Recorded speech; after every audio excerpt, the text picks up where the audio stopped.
नमस्कार, मैं अंजलि मिश्रा और स्वागत है आपका हमारे चैनल में। परमवीर सिंह के वापस आता ही 231 दिन बाद जिस तरीके से वो सामने आए हैं, उसके बाद महाराष्ट्र सरकार में सहगर्मी बढ़ती हुई नजर आ रही है, क्योंकि अनिल देशमुख इस वक्त जेल के पीछे है और परमवीर सिंह ही वो व्यक्ति है जिन्होंने एक चिट्ठी लिखकर उद्धव ठाकरे और एक सीबीआई को कॉपी भेजी थी, जिसमें उन्होंने ये बात कही थी कि उस वक्त के सिटिंग गृह मंत्री अनिल देशमुख 100 करोड़ की वसूली के मामले में जो है वो शामिल है, जिसके बाद अनिल देशमुख पर कार्रवाई की गई और इस वक्त जो अनिल देशमुख जेल में है। और ये आरोप लगाने के बाद परमवीर सिंह 231 दिनों से गायब थे, जिसको लेकर कई सवाल खड़े किए जा रहे थे। मुंबई के एक कोर्ट ने उन्हें भगोड़ा घोषित कर दिया था, तो वहीं दूसरी कोर्ट ने उन्हें फटकार लगाई थी। उनके वकील को कहा था कि जितनी जल्द हो सके उन्हें सामने पेश होने के लिए कहा जाए। तो ऐसे में आप देख सकते हैं कि किस तरीके से इस वक्त जो है परमवीर सिंह वापस आ गए हैं और उनके वापस आने के बाद जो है उन पर एक के बाद एक आरोप लगाए जा रहे हैं।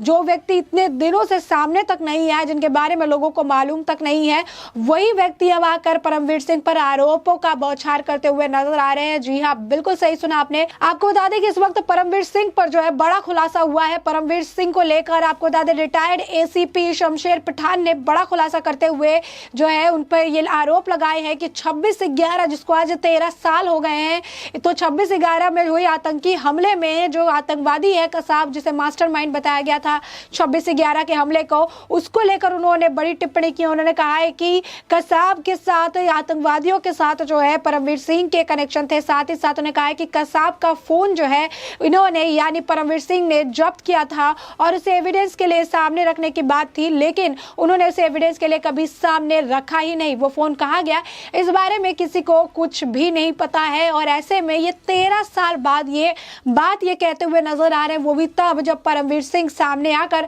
अनिल देशमुख के खिलाफ बयान देते हुए नजर आ रहे हैं। तो ऐसे में उनके ऊपर अब कई सारे सवाल, जो एसीपी शमशेर पठान है, अब उनके ऊपर भी जो है कई सारे सवाल खड़े होते हुए नजर आ रहे हैं। सबसे पहला जो सवाल खड़ा किया है वो मोहित कंबोज ने खड़ा किया है। उन्होंने अपने ट्विटर हैंडल पर अपने ट्वीट के जरिए उन पर निशाना साधते हुए उनसे ये सवाल पूछा है कि आखिर 13 सालों से वो चुप क्यों थे, आखिर 13 सालों में उन्होंने कुछ भी क्यों नहीं कहा और अभी अचानक से वो क्यों इस तरीके की बातें कहते हुए नजर आ रहे हैं। आपको बता दें कि मोहित कंबोज ने अपने ट्वीट में ये बात लिखी है कि एसीपी शमशेर पठान जो है वो 13 सालों से चुप थे और ऐसे एक जो सेंसिटिव इंफॉर्मेशन था 26/11 के आतंकी हमलों को लेकर, उस पर उन्होंने चुप्पी साध रखी थी। और अगर ये बात में थोड़ी भी सच्चाई है तो जितने परमवीर सिंह इस पूरे मामले में जिम्मेदार है, उतने ही ज्यादा जिम्मेदार जो है ये एसीपी शमशेर पठान भी है, क्योंकि 13 सालों तक उन्होंने एक इतने सेंसिटिव इंफॉर्मेशन को छुपाए रखा, इतने सेंसिटिव इशू पर उन्होंने इतने दिनों तक कोई बात नहीं की, जबकि वो उस वक्त भी ड्यूटी पर थे। तो उनको इसको लेकर खुलासा तभी करना चाहिए था।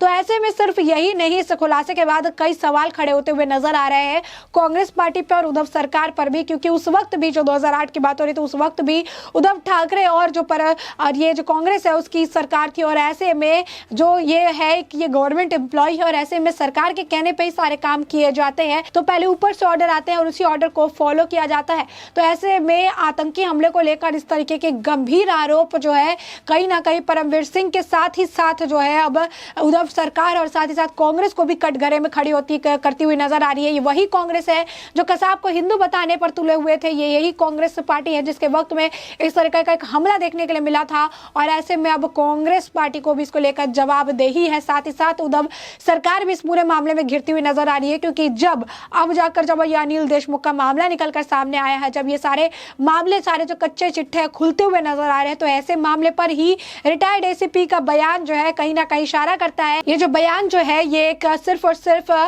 जो अनिल देशमुख है उन्हें बचाने के लिए किया जा रहा है। ये बात हम नहीं कह रहे, ये बात अब लोग कहते हुए नजर आ रहे हैं। लोग कमेंट सेक्शन में कमेंट करके ये सवाल कर रहे हैं कि आखिर ये मुद्दा 13 साल से क्यों बंद था। आज पूरे 13 साल हो गए, 26/11 में जो आतंकी हमला हुआ था उसको 13 जो है साल हो गए। आज के दिन सभी देशवासी जो है उस दिन जिन्हें शहादत मिली थी, जो पुलिस ऑफिसर्स थे, जो जवान थे, जिन्होंने अपनी जिंदगी गंवाई थी दूसरे की जिंदगी बचाने के लिए, जिन्होंने जो है उस दिन वो आतंकवादियों से लोहा लेते हुए शहीद हुए थे, चाहे तुकाराम जी का ही बात क्यों ना हो रहा हो, उन सभी लोगों को आज याद किया जा रहा है, उन्हें श्रद्धांजलि दी जा रही है। और ऐसे ही दिन पर एक बड़ा खुलासा 13 साल बाद कर रहे हैं एसीपी जो शमशेर पठान है, जो कि अब उनके ऊपर भी सवाल खड़े कर रहे हैं। ये आखिर 13 साल से वो कहाँ थे, आखिर 13 साल से उन्होंने इस बात को लेकर क्यों नहीं सवाल किया, आखिर 13 साल से ये गंभीर आरोप को क्यों उन्होंने सजो के अपनी डिब्बी में बंद करके रखी थी कि जिस दिन भी परमवीर सिंह सामने आएंगे और इस तरीके से अनिल देशमुख के ऊपर बोलेंगे, उस दिन ही मुझे ये पिटारा खोलना है। इतने दिनों से इस इतने बड़े सेंसिटिव इंफॉर्मेशन को छुपा के क्यों रखा गया, जबकि खुद वो एक एसीपी है। आपको बता दें कि उन्होंने गंभीर आरोप जो है परमवीर सिंह पर लगाए हैं। उन्होंने कहा कि परमवीर सिंह जो है, जिस कसाब की गिरफ्तारी हुई थी, वो वहां आए थे और उन्होंने जो कसाब है उसका फोन ले लिया था। वही कसाब जो कि 26 से 11 हमले का जो है मास्टरमाइंड बताया जा रहा था, उससे का फोन उन्होंने ले लिया था, जबकि ये फोन जो है वहां पर जो एक और जांच ऑफिसर्स है उन्हें देने की बात थी। लेकिन ये फोन कभी उनके पास ही नहीं गया। वो फोन कहाँ गया, उसमें क्या कुछ इन्फॉर्मेशन हो सकते हैं, वो सब गायब हो गया। तो ऐसे में आतंकवादियों के साथ 60 घाट और 26 से 11 के में जो एविडेंस जो है, एविडेंस को नष्ट करने का एक भारी गंभीर आरोप उन्होंने अचानक से लगा दिया है। जबकि परमवीर सिंह 231 दिनों से गायब थे। उनके वकील का ये कहना था कि उन्हें मुंबई पुलिस के जो है, मुंबई पुलिस से ही जान का डर है। मुंबई पुलिस जो है उनसे काफ़ी मतलब ज़्यादा उन्हें परेशान करते हुए नजर आ रहे हैं। उन्हें कहा है कि जब वो महाराष्ट्र मुंबई की धरती को छूते हैं तो उन्हें अपनी जान का जो जोखिम है वो महसूस होने लगता है। उन्हें जान का डर जो है वो सताने लगता है कि कब उनकी जान चल जाए। यही कारण है कि वो इतने दिनों से इस पूरे मामले में जो है छुपे हुए थे। आपको बता दें, चंडीगढ़ में छुपे हुए थे। तो उनके वकील ने कहा था कि वो मुंबई या फिर महाराष्ट्र तभी आएंगे जब उन्हें सांस लेने की आज़ादी मिलेगी, उन्हें प्रोटेक्शन दिया जाएगा, जिस पर कोर्ट ने उन्हें फटकार लगाई थी और कहा था कि ऐसा नहीं हो सकता है। जबकि वो एक पूर्व कमिश्नर रह चुके हैं, उन्हें न्यायपालिका पर ही भरोसा नहीं है। उन्हें जब प्रोटेक्शन मिलेगा तभी वो आएंगे, और इस प्रोटेक्शन की जो बात कर रहे हैं हमें तभी देंगे उन्हें जब इस बात का खुलासा करें कि आखिर वो है कहाँ।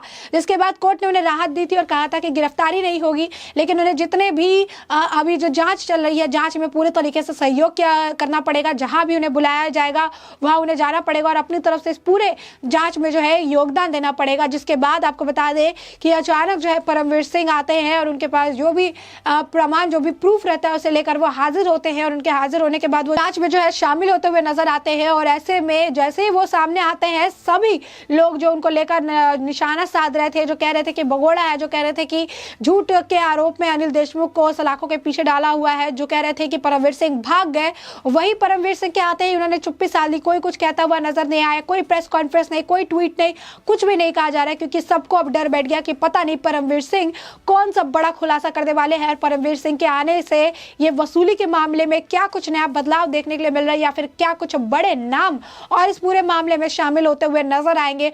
ऐसे में परमवीर सिंह के आते ही ये पूरा मामला बदलता हुआ नजर आया, और ऐसे में एक के बाद एक आरोप जो है उन पर लगाए जा रहे हैं। उनके सस्पेंशन के लिए भी इतने दिनों का इंतजार जो है लोग कर रहे थे। 88 डेज से वो अपने काम पर नहीं पहुंचे थे, लेकिन जैसे ही वो सामने आए निकलकर, उनके सस्पेंशन के लेकर भी जो है बात शुरू हो गई कि किस तरीके से उसको लेकर चर्चा शुरू हो गई कि किया जाए, कि क्या किया जाए। तो ऐसे में आप देख सकते हैं कि जो परमवीर सिंह के आने से महाराष्ट्र की सरकार में कितनी ज्यादा सहगर्मी बढ़ गई है कि अब अनिल देशमुख को बचाने के लिए एक के बाद एक पैतरे जो है आजमाए जा रहे हैं, क्योंकि उन्हें पूरी तरीके से विश्वास हो चुका है कि किस तरीके से अब उन्हें बचाने के जो पैतरे हैं वो फेल होते हुए नजर आ रहे हैं। जहां उन्हें लगा था कि परमवीर सिंह भगोड़े हैं, परमवीर सिंह कभी सामने ही नहीं आएंगे, ये मामला दब जाएगा, वहीं परमवीर सिंह के सामने आते ही सबके हाथ पांव फूलते हुए नजर आ रहे हैं। तो ऐसे में आप देख सकते हैं कि किस तरीके से अब इस गंभीर आरोप उनके ऊपर मढ़े जा रहे हैं कि अब भी परमवीर सिंह इस आरोपों से डर कर चुप बैठ जाए। लेकिन परमवीर सिंह जो है उन्होंने जांच में पूरी तरीके से शामिल होकर इस जांच में सहयोग करने का जो है भरोसा जताया था। उन्होंने कहा था कि जांच में पूरी तरीके से सहयोग करेंगे। साथ ही साथ उन्होंने बहुत पहले भी बात कही थी कि सीबीआई कोर्ट के सामने अगर उन्हें पेश होना पड़े तो 48 घंटे के अंदर वो सीबीआई कोर्ट के सामने पेश होने के लिए भी तैयार है।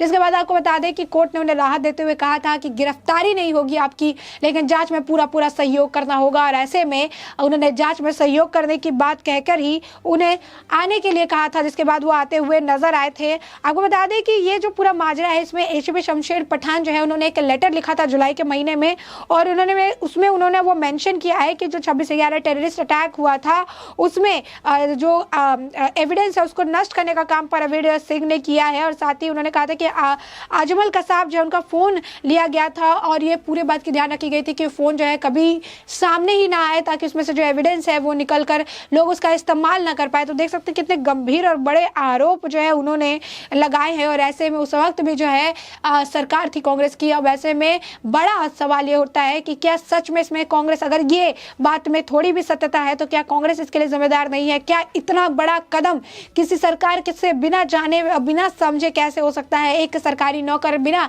सरकार के इशारे पे कैसे काम कर सकता है? यानी इस वक्त इस बड़े खुलासे से सिर्फ परमवीर सिंह ही नहीं बल्कि परमवीर सिंह के साथ साथ अब कांग्रेस और साथ ही उद्धव जो सरकार है वो भी घेरे में आते हुए नजर आ रही है। अब उनके लिए भी जो है परेशानी बढ़ती हुई नजर आ रही है। आपको बता दें कि इसको लेकर अब लोग निशाना साध रहे हैं। इसको लेकर जो है लोग कहते हुए नजर आ रहे हैं कि इतने सारे मामले थे, उसके बाद 13 साल से चुप्पी साधने के पीछे का आखिर कारण क्या था? 13 साल से क्यों नहीं इन्होंने कुछ कहा? साथ ही साथ आपको बता दें लोग कह रहे हैं कि अब जो ये रिटायर्ड एसीपी है ये अब अनिल देशमुख के बचाव में, अनिल देशमुख को बचाने के लिए इस तरीके के भारी भरकम जो आरोप है वो परमवीर सिंह पर लगाते हुए नजर आ रहे हैं। लेकिन उन्हें ये नहीं पता है कि परमवीर सिंह पर उठाई उंगली उस वक्त जबकि वो कार्यरत थे, उस वक्त जब वो काम कर रहे थे, उस वक्त की जो सरकार थी, सिटिंग सरकार के ऊपर भी सवाल खड़े करते हैं जो इस वक्त हो रहे हैं। अब ऐसे में इस बयान से, इस तरीके के गंभीर आरोप से आगे किस तरीके से इस आरोप का जो है अब रिएक्शन देखने के लिए मिलता है इस आरोप को लेकर, और क्या जो है आप कह सकते हैं कि एक तरह से इस आरोप को लेकर और क्या कुछ गंभीर आरोप प्रत्यारोप का दौर देखने के लिए मिल सकता है इन आरोपों को लेकर सामने जो है, और क्या घमासान देखने के लिए मिल सकता है ये तो वक्त के साथ ही पता चलेगा। तब तक के लिए इस पूरे मुद्दे पर आपकी जो राय हो हमें कमेंट सेक्शन में कमेंट करके जरूर बताएं।